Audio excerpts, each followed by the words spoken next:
আসসালামু আলাইকুম সুপ্রিয় শিক্ষার্থী বন্ধুরা, আমরা ধারাবাহিক এমসিকিউ সলভের ভেক্টর চ্যাপ্টারটির পার্ট 4 এ চলে আসলাম। তো পার্ট 3 পর্যন্ত যারা মিস করছো ভিডিও ডিসক্রিপশন দেওয়া লিংক থেকে দেখে নিবা অবশ্যই। So let's get started. আমরা এখানে 52 থেকে 70 পর্যন্ত এমসিকিউ গুলো সলভ করব এবং তোমরা জানো যে এমসিকিউ গুলোর মধ্যে বিগত বছরে যে বোর্ড কোশ্চেনগুলো ছিল সেগুলো প্লাস এক্সট্রা কিছু কোশ্চেন আছে। তো মনোযোগ দিয়ে দেখবা, ইনশাআল্লাহ কোনো ধরনের কনফিউশন আর কাজ করবে না। দেখে বলা হচ্ছে 12 নম্বর কোশ্চেনে বলা হচ্ছে পি এবং কিউ দুটি ভেক্টর কোনো বিন্দুতে ক্রিয়া করলে তাদের লব্ধির মান কত হবে। লব্ধি বের করার বেসিক ফর্মুলা আমরা জানি যে √p² প্লাস কিউ² plus 2pq into cos alpha, তাই না? সো এটা তো অবশ্যই হবে। তারপরে এইটাও কিন্তু হবে কখন হয়, যখন মধ্যবর্তী কোণ 0 ডিগ্রি হয়। খেয়াল করো, যখন পি এবং কিউ এর মধ্যবর্তী কোণ 0 ডিগ্রি হয়, মানে একই দিকে ক্রিয়াশীল হয়, তখন কিন্তু তাদের cos 0 1 হয়ে যায়। সো cos 0 1 হয়ে গেলে কিন্তু ওই টার্মটা থাকে না, জাস্ট 2pq থাকে। সো এটাও কারেক্ট। আবার যখন তাদের মধ্যবর্তী কোণ 90 হয়, মানে তারা পরস্পর লম্ব আকারে কাজ করে, এইভাবে কাজ করে, একটা এইদিকে একটা এইদিকে পরস্পর লম্ব, মধ্যবর্তী কোণ 90, তখন কিন্তু cos 90 0 হয়ে যায়। তো cos 90 0 হয়ে গেলে কিন্তু 2pq টার্মটা 0 সাথে গুণ হয়ে বাদ চলে যায়। সো এটাও কারেক্ট। তার মানে লব্ধি মানে এটাও হইতে পারে, এটাও হইতে পারে, এটাও হইতে পারে। এটা যে কোনো কোণের জন্য, এটা হচ্ছে 0 ডিগ্রি কোণের জন্য, এটা হচ্ছে গিয়ে 90 ডিগ্রি কোণের জন্য। তার মানে আমাদের 52 নম্বরে আনসারটা হচ্ছে গিয়ে ঘ, তিনটে কারেক্ট। তারপরে 53 নম্বর কোশ্চেনে কি বলা হচ্ছে দেখো। 53 নম্বর কোশ্চেনটা একটু ট্রিকি বাট খুবই সহজ। কোন একটা ভেক্টর আর কে দুটো উপাংশে ভাগ করা হয়েছে, দুটো লম্ব উপাংশে বিভাজিত করা হয়েছে, তাহলে কি বলা যায় দেখো। এটা হচ্ছে ধরো আর একটা ভেক্টর, এটাকে দুইটা উপাংশে ভাগ করা যায়, দুইটা লম্ব উপাংশে বিভক্ত করা হয়েছে। এটা হচ্ছে আনুভূমিক উপাংশ আমরা জানি, এটা হচ্ছে উলম্ব উপাংশ। এখন দেখো আলফা কোণে উপাংশের মান, ধরো এটা হচ্ছে আলফা কোণে ক্রিয়াশীল। তো এখন আর ভেক্টরটা উপাংশ বের করতে চাচ্ছি আলফা কোণ বরাবর। তো আমরা জানি কোন একটা ভেক্টরের উপাংশ বের করতে গেলে কনসেপ্টটা কি, কনসেপ্টটা কিন্তু সাইন কস দিয়ে শিখবা না, কনসেপ্টটা শিখবা হচ্ছে গিয়ে, আচ্ছা কনসেপ্টটা কি, কনসেপ্টটা হচ্ছে গিয়ে যে আমি যেহেতু আর এর উপাংশ বের করবো, এখানে আর এর মান নিব এবং যেই বরাবর উপাংশ বের করবো সেই বরাবর মধ্যবর্তী কোণের কোসাইন, তাহলে আর কজ আলফা। আই থিঙ্ক বুঝতে পারছো। এবার যেই বরাবর তুমি বের করো না কেন, সো আর কজ আলফা অবশ্যই কারেক্ট। তারপর হচ্ছে 90 ডিগ্রি মাইনাস আলফা কোণে উপাংশের মানটা কত হবে। যেহেতু এই রেখাটা এবং এই রেখাটা পরস্পর 90 ডিগ্রি কোণে ক্রিয়াশীল এবং এইটুকু হচ্ছে আলফা, সো আমি এইটুকু বলতেই পারি অবশ্যই যে 90 মাইনাস আলফা। আই থিঙ্ক বুঝতে পারছো। তাহলে আর এর উপাংশ বের করতে চাচ্ছি আমি এই বরাবর। এখন খেয়াল করো আমি কি বললাম, কোনো কিছুর উপাংশ বের করতে গেলে একটাই ফর্মুলা, কোনো সাইন টেন দিয়া পেচ লাগাবা না, ফর্মুলা একটাই, যার উপাংশ বের করবা আগে তাকে লিখবা, যেই বরাবর উপাংশ বের করবা সেই বরাবরের সাথে মধ্যবর্তী কোণের কোসাইন, তো মধ্যবর্তী কোণটা হচ্ছে 90 মাইনাস আলফা, তাহলে কস দিলে হয় কস 90 মাইনাস আলফা।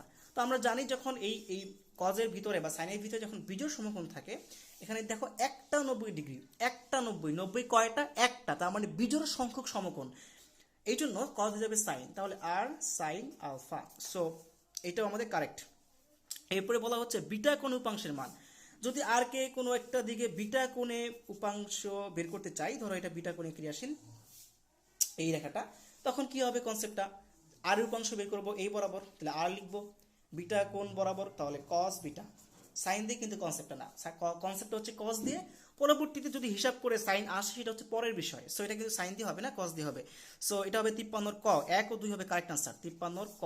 আই থিঙ্ক বুঝতে পারছো। তারপরে 54 নম্বর কোশ্চেনটা খেয়াল করো, তিনটা ভেক্টর দেওয়া আছে। এখন বলা হচ্ছে এই ভেক্টরগুলোর মধ্যে কোনটা একক ভেক্টর। দেখো 2 নম্বরটা কিন্তু একক ভেক্টর হবেই না, কারণ I cap J cap K cap.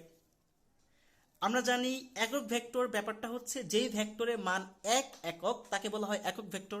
তো এটা কিন্তু এটার মান বের করতে গেলে কি হবে, √i এর সহগ মানে 1² j এর সহগ প্লাস 1² k এর সহগ প্লাস 1², তার মানে √1² প্লাস 1² প্লাস 1² √3 আসে। সো এটা কিন্তু মান এক পাওয়া যায় না, এটা একক ভেক্টর হবে না। আর এটা কিন্তু একক ভেক্টর বের করার যে কনসেপ্টটা বা ফর্মুলাটা সেটা লিখে দিচ্ছে, সেটা অবশ্যই এটা একক ভেক্টর হবে। এই ভেক্টরটাকে এই ভেক্টরের মান দিয়ে ভাগ করে দিচ্ছে, √x² plus ay² plus az²। So এটা হচ্ছে একক ভেক্টর বের করার কনসেপ্ট। সো এটা অবশ্যই একক ভেক্টর বলা যায় এবং এইটা কিন্তু একক ভেক্টর হতে পারে কিভাবে দেখো, √i এর সহগ 12/14² আমি করতেছি, দেখো পুরোটা আগে তুলি। সো আই থিঙ্ক দেখতে পাচ্ছ আমি এখানে পুরোটা তুলে ফেলছি জাস্ট মানটা বের করার জন্য, এবং এটা মানটা আসতেছে গিয়ে 1। সো আমরা জানি যে ভেক্টরের মান একক সেটা হচ্ছে গিয়ে একক ভেক্টর। সো এটা কিন্তু অ্যাকচুয়ালি একক ভেক্টর। তো কারেক্ট আনসার হচ্ছে কি 1 ও 3। দেখো এমসিকিউ সলভে কিছু ট্রিক্স আছে, যেমন আমরা কিন্তু কষ্ট করে তিনটাই চেক করলাম, বাট তিনটা কিন্তু চেক করার প্রয়োজন ছিল না। যেহেতু তুমি বুঝতেই পারতেছো 2 নম্বরটা একক ভেক্টর হবে না এবং প্রত্যেকটা জোড়া জোড়া অপশন আছে, সো অবশ্যই তাহলে 1 আর 3 একক ভেক্টর হতে বাধ্য। যদি জোড়া জোড়া আছে। সো এমসিকিউ এরকম কিছু ট্রিক্স অ্যাপ্লাই করবা এমসিকিউ করার সময়, সবগুলা করে তো টাইম ওয়েস্ট করার কোনো প্রয়োজন নাই। আচ্ছা, তারপরে হচ্ছে 55 নাম্বার ম্যাথ কি বলা হচ্ছে দেখো, পি ও কিউ দুটো ভেক্টর আমাদের বলা হচ্ছে। তো এই ভেক্টর দুইটা থেকে পি আর কিউ ক্রস গুণ করলে যা হবে, কিউ আর পি কিন্তু ক্রস গুণ করলে তা হবে না। এর আগের কোশ্চেনটাতে আমি বলছি, কারণ কি বলতো, অবশ্যই তোমরা পড়ছো থিওরি পড়ার সময় যে ভেক্টরের ক্রস গুণন বা ভেক্টর গুণন বিনিময় সূত্র মেনে চলে না। এই পি আর কিউ ক্রস গুণন করলে এটা ডিরেকশন যেদিকে আসবে, কিউ আর পি ক্রস গুণন করলে ডিরেকশন একই দিকে আসবে না। হ্যাঁ, মান সেম আসবে বা ডিরেকশনটা কিন্তু একই দিকে আসবে না। সো এই দুটা কিন্তু ইকুয়াল নয়, তার মানে এটা কারেক্ট। এখানে যে কথাটা বলছি এটা কিন্তু কারেক্ট কথা বলছে। তারপরে পি আর কিউ যোগ করলে যা হবে, কিউ আর পি কিন্তু যোগ করলে একই কথা হবে, কারণ ভেক্টরের যোগ কিন্তু বিনিময় সূত্র মেনে চলে। সো পি এর জায়গায় কিউ দিলে যা হয়, কিউ এর জায়গায় পি দিলে একই আনসার হবে। তারপর হচ্ছে ডট গুণন, পি আর কিউ ডট গুণ করলে যা হবে, কিউ আর পি কিন্তু ডট গুণ করলে একই আনসার হবে, কারণ ডট গুণ করলে কিন্তু স্কেলার রাশি পাওয়া যায়, কোনো ডিরেকশন কিন্তু আসে না। সো এক্ষেত্রে আমাদের কারেক্ট আনসার হচ্ছে 55 1 2 3 তিনটাই কিন্তু কারেক্ট আনসার। ওকে, সো 55 ঘ। তারপর হচ্ছে গিয়ে 56, এখানে বলা হচ্ছে পি ও কিউ, দেখা যাচ্ছে না মনে হয় ঠিকভাবে, দেখো এখানে বলা হচ্ছে পি ও কিউ পরস্পরের বিপরীত ভেক্টর। আচ্ছা, বিপরীত ভেক্টর এই কথার অর্থ কিন্তু বিপরীত আর বিপ্রতীপ পার্থক্য আছে। বিপরীত বললে হচ্ছে যোগাত্মক বিপরীত, একটা যদি আমি বলি 5i ক্যাপ আরেকটা হবে -5i ক্যাপ, একটা যদি বলি আমি 5j ক্যাপ আরেকটা হবে -5j ক্যাপ। এরা হচ্ছে পরস্পর সমান্তরাল বাট বিপরীত দিকে ক্রিয়াশীল এবং এদের ভ্যালু কিন্তু সমান হবে। সো বিপরীত ভেক্টর বলা হচ্ছে। তাহলে দেখো পি ও কিউ পরস্পর বিপরীত হইলে, ধরো পি এর মানটা হচ্ছে গিয়ে +5, তাহলে কিন্তু কিউ ভেক্টর মানটা হবে গিয়ে -5, বুঝতে পারছো? মানে বিপরীত দিকে ক্রিয়াশীল, তাহলে কিন্তু পি আর কিউ যোগ করলে 0 হয়ে যাবে। সমান মানের ভেক্টর বিপরীত দিকে ক্রিয়াশীল হলে লব্ধি কি 0 হয় না? অবশ্যই পড়ছো। যদি সমান মানের ভেক্টর একটা বস্তুর উপর যদি বিপরীত দিকে ক্রিয়াশীল হয় তাহলে লব্ধি তাদের হয় 0। সো এটা হচ্ছে এক কারেক্ট আনসার। তারপরে পি ডট কিউ ডট করলে কি 0 হবে? এদের মধ্যবর্তী কোণ কিন্তু 180 ডিগ্রি, যেহেতু বিপরীত দিকে ক্রিয়াশীল, বিপরীত ভেক্টর বলা হচ্ছে, তাহলে কিন্তু cos 180 ডট গ্রহণ করলে পি ডট কিউ মানে কি, P Q cos alpha, alpha মান 180, cos 180 কিন্তু 0 হয় না, cos 180 মানে হচ্ছে কি -1। দেখো cos 180 এটা মানে হচ্ছে কি -1, সো এটা কিন্তু 0 হবে না, এটা কিন্তু ভুল অ্যান্সার। তার মানে এটা দেখি পি আর কিউ ক্রস করলে 0 ভেক্টর হবে, যেহেতু মধ্যবর্তী কোণ 180 এবং ক্রস গুণনে sin 180 লিখতে হয়, sin 180 হচ্ছে কি -1, তাহলে অবশ্যই পি ক্রস কিউ ক্রস গুণ করলে 0 হবে। তার মানে কারেক্ট আনসার হচ্ছে কি 1 ও 3, 56 গ নাম্বারটা কারেক্ট আনসার। 57 নম্বরে যাও। 57 নম্বর হচ্ছে একক ভেক্টরের ক্ষেত্রে, সরি আয়ত একক ভেক্টরের ক্ষেত্রে। আয়ত একক ভেক্টর হচ্ছে যে আমরা এক্স অক্ষ বরাবর আই ক্যাপ চিন্তা করি, ওয়াই অক্ষ বরাবর জি ক্যাপ চিন্তা করি, জেড অক্ষ বরাবর কে ক্যাপ চিন্তা করি, এগুলোই হচ্ছে একক, এগুলোই হচ্ছে কি আয়ত একক ভেক্টর, বুঝতে পারছো? সো আয়ত একক ভেক্টরের ক্ষেত্রে কোনটি সঠিক? আই ডট জে, এটার মান হচ্ছে গিয়ে বলতেছে 0, যে আই ডট কে এটাও 0, কে ডট আই এটাও 0। আমরা জানি যে ডট গুণনের ক্ষেত্রে এখানে ডট গুণন করা হয়েছে একক ভেক্টরগুলো। আমরা জানি যে ডট গুণনের ক্ষেত্রে, আমরা জানি যে ডট গুণনের ক্ষেত্রে পরস্পর লম্ব হলে, মানে ডট বল অবশ্যই মনে আছে, লম্ব হলে ডট গুণফল 0, লম্ব হলে ডট গুণফল 0। এখন আই যে, আই তো এক্স অক্ষ বরাবর আর যেহেতু ওয়াই অক্ষ বরাবর মধ্যবর্তী কোণ 90, তাহলে ডট গুণফল হবে 0। আবার আই কে এটাও মধ্যবর্তী কোণ 90, ডট গুণফল 0। কে ডট আই এটাও মধ্যবর্তী কোণ 90, তাহলে ডট গুণফল হবে 0। সো এটা কিন্তু কারেক্ট আনসার, এক নাম্বারটা। পয়েন্টে যাই, আই আর আই ডট করলে 1 বলতেছে। আচ্ছা, আই আর আই কিন্তু একই দিকে ক্রিয়াশীল, তার মানে আই আর আই এর মধ্যবর্তী কোণ 0 ডিগ্রি এবং cos 0 হচ্ছে গিয়ে 1। হ্যাঁ, তাহলে আই আই 1 হবে, জে ডট জে 1 হবে, কে ডট কে 1 হবে। তারপর একটা যাচ্ছি, আই আর আই ক্রস গুণ করলে হয় 0, কেন? আই আর আই যেহেতু একই দিকে ক্রিয়াশীল, তার মানে এদের মধ্যবর্তী কোণ হচ্ছে 0, sin 0 কিন্তু 0 হয়ে যায়। সেম ভাবে যে যে মধ্যবর্তী কোণ 0 0 হয়ে যাবে, কে কে 0 হয়ে যাবে, তার মানে 57 3, 1 2 3, তিনটাই হচ্ছে কি আমাদের কারেক্ট আনসার। তারপর দেখো 58 নম্বর কোশ্চেনটা কি বলা হচ্ছে। তো কোশ্চেনটা একটু মনোযোগ দিয়ে খেয়াল করো, কোশ্চেনটা একটু ট্রিকি বাট খুবই সহজ। এখানে ডিরেকশনের ব্যাপারটা খেয়াল করবা মনোযোগ দিয়ে। এখানে একটা আমাদের হচ্ছে এরকম সামান্তরিক বলা হচ্ছে, এবিসিডি একটা সামান্তরিক। হ্যাঁ, এটা সামান্তরিক বুঝলাম কেমনে, ওই যে 59 নম্বরে বলা আছে এবিসিডি সামান্তরিক, ঠিক আছে? আচ্ছা, তো এসি হচ্ছে এইদিকে মনে করো, আর এটা হচ্ছে ডি, এটা হচ্ছে বি, এইদিকে একটা ডিরেকশন দেওয়া হয়েছে, এদিকে ডিরেকশন দেওয়া হয়েছে। এখন ছেদবিন্দুর নাম দিলাম আমি ও, ঠিক আছে? এখন এটার ডিরেকশনটা কিন্তু এ ও এর ডিরেকশন কিন্তু এই দিকে হবে, যেহেতু এইদিকে যাচ্ছিল, আর ও বিডি যেহেতু এইদিকে, সো এটা হবে এইদিকে। এখন আমাদের এ বি ভেক্টর বের করতে বলছে, মানে এ থেকে বি এর ডিরেকশন, তো আমি এ থেকে বি এর ডিরেকশন দিয়ে দিচ্ছি।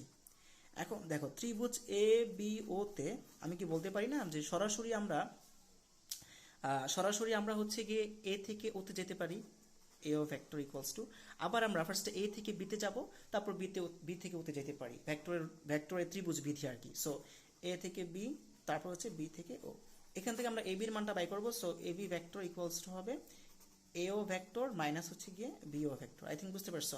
এখন এ ও ভেক্টরটা কি, এটা কি এসির অর্ধেক না? তো এসি যেহেতু আই ক্যাপ দ্বারা নির্দেশ করা আছে, দেখো এসি যেহেতু আই ক্যাপ দ্বারা নির্দেশ করা আছে, সো এও হবে আই ক্যাপ বাই 2।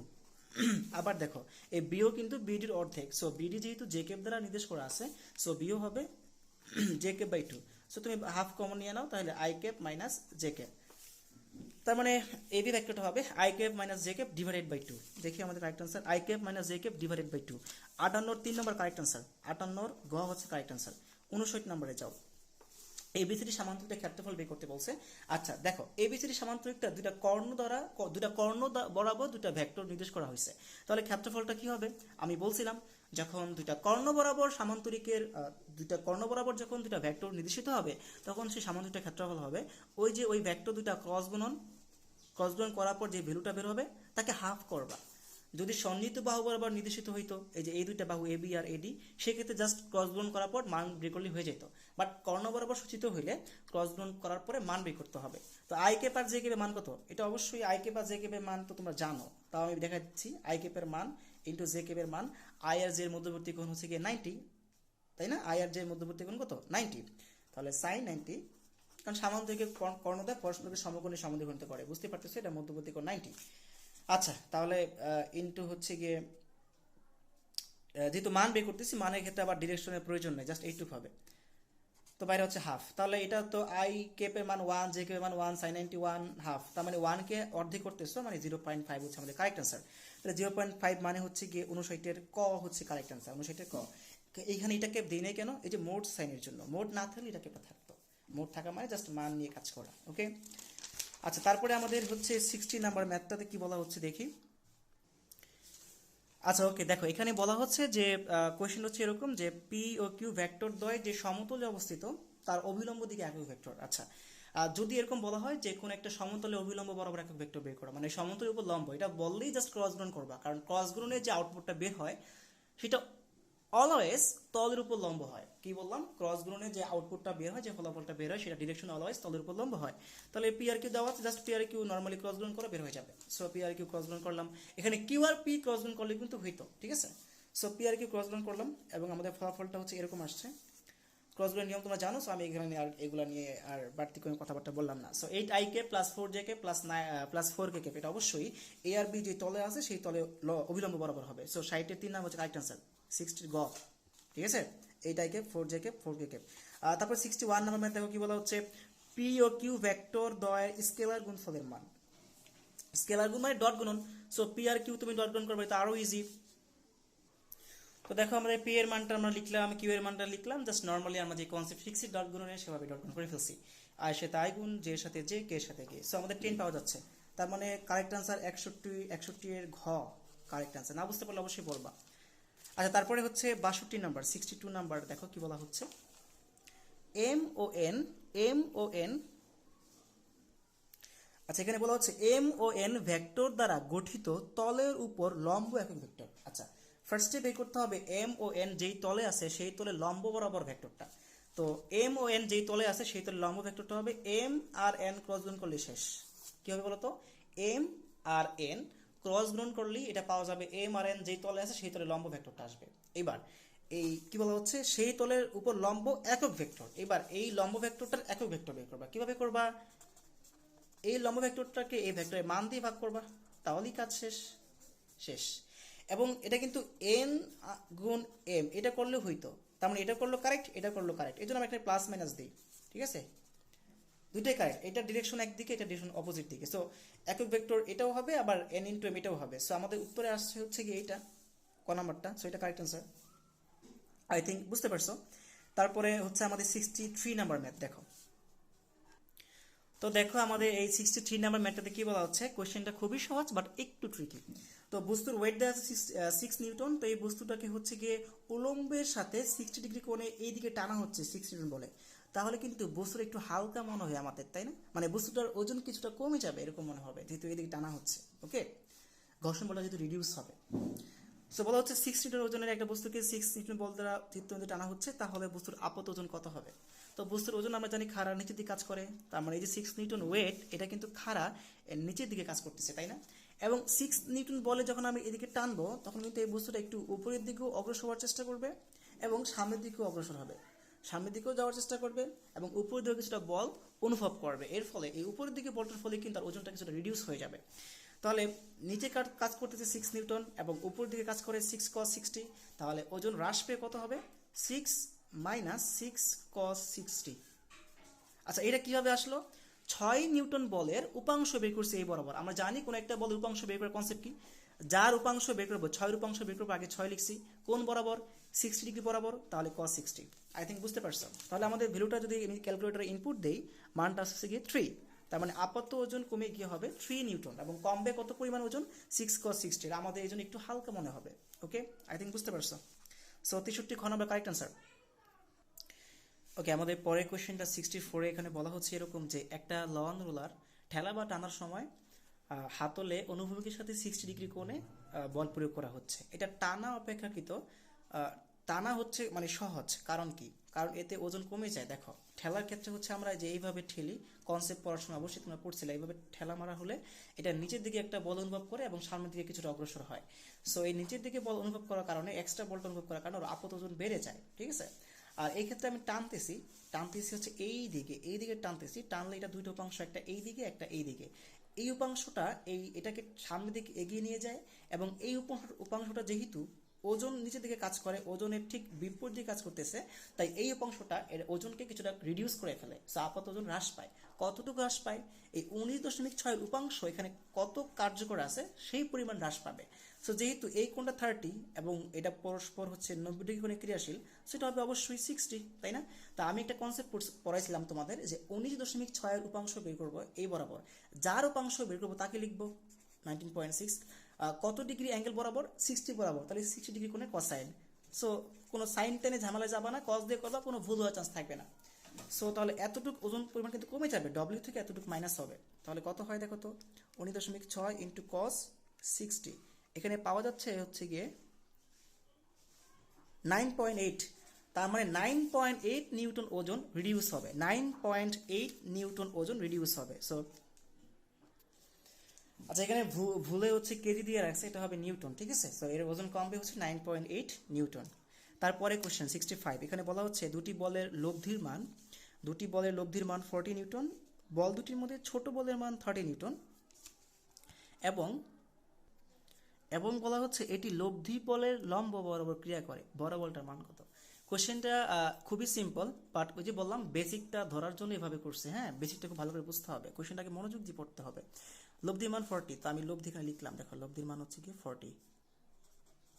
তো বল দুটির মধ্যে ছোট বলের মান 30 এবং এটি লব্ধি বলের লম্ব বরাবর ক্রিয়া করে। তার মানে লব্ধি বলটা আমি এভাবে এঁকে ফেলছি, তো এটা লম্বটা হচ্ছে এই দিকে না? আচ্ছা, তো আমি এটা নতুন করে আঁকি।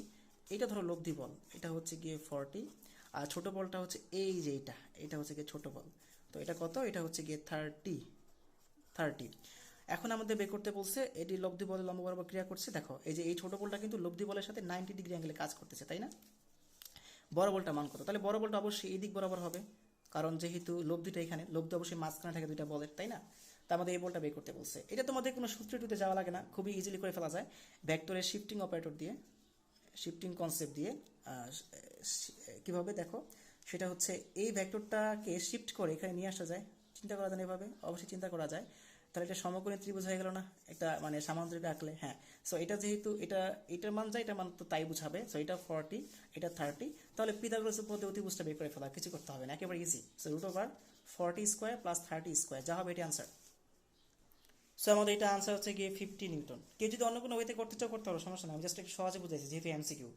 সেটাকে শিফট করে এখানে নিয়ে আসতে চিন্তা করা যায় সমকোণী ত্রিভুজ, অতিভুজটা বের করে ফেলছি 50 নিউটন। ওকে, তারপরে 66, এ ক্রস বিটা আগে আমরা সলভ করছি, খুব সহজ কোশ্চেনটা।